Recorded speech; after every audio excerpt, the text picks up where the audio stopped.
என்ன செல்வங்களே, என்ன தாத்தா?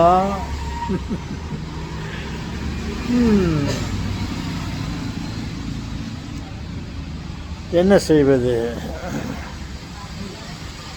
நம் கையில் இல்லை, அது அவன் கையிலே இருக்கிறது.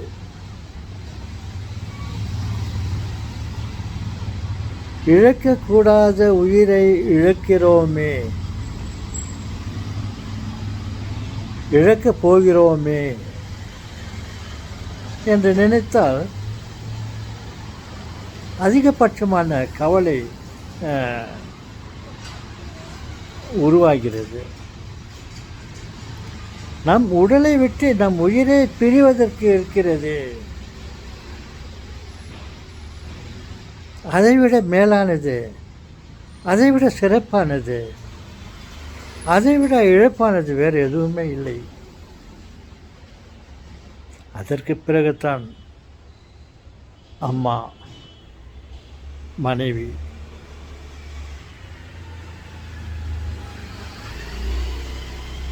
அப்பா, குழந்தைகள், இவர்களுடைய உயிர்கள்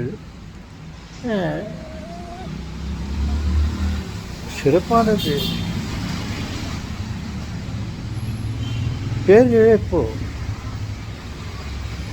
அப்படி இருந்தும் அதைவிட இழப்பு என்னவென்றால், நம் உடலை விட்டு நமது உயிர் போவதற்கு இருக்கிறது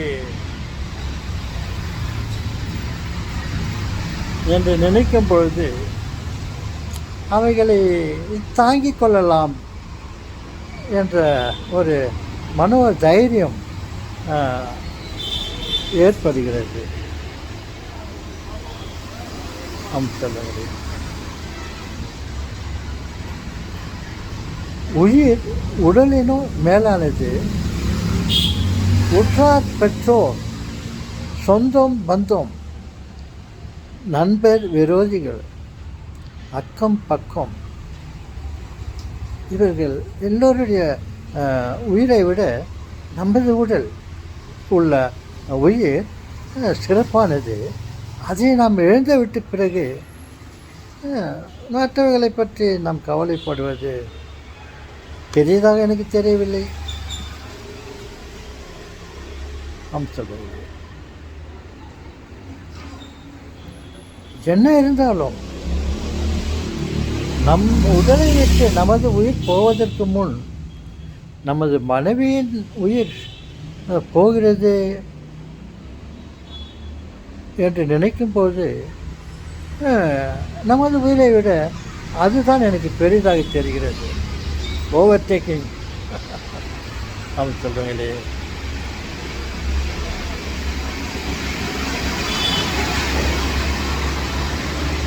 என் தேவையை யார் அறிவார்? உன்னையின்றி என் தேவைகளை யாருக்கு தெரியும்? என்னை காப்பதற்கு யார் இருக்கிறார்கள்? இறைவன் இருக்கிறார்.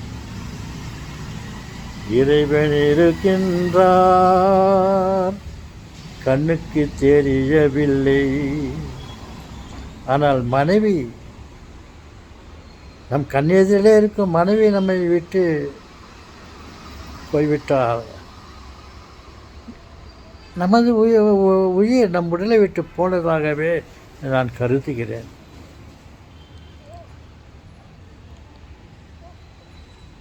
அதிகபட்சமாக நான் இந்த கவலையான நிலையில் இருக்கும்போது நான் பேச விரும்பவில்லை. நம் உடலை விட நமது உயிர் தான் மேலானது என்று நான்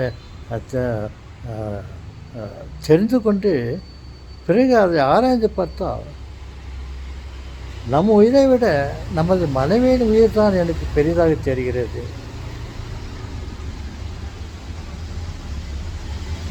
ஏனென்றால் கண்ணை இமை காப்பது போல் நமது மனைவிமார்கள், குறிப்பாக எனது மனைவி எனக்கு சிறப்பாக தெரிகிறார். அவர்கள் என்னை விட்டு போன பிறகு நம் உடலில் நமது உயிர் இருந்த என்ன பயன் அப்படின்று நினைக்க தோன்றுகிறது.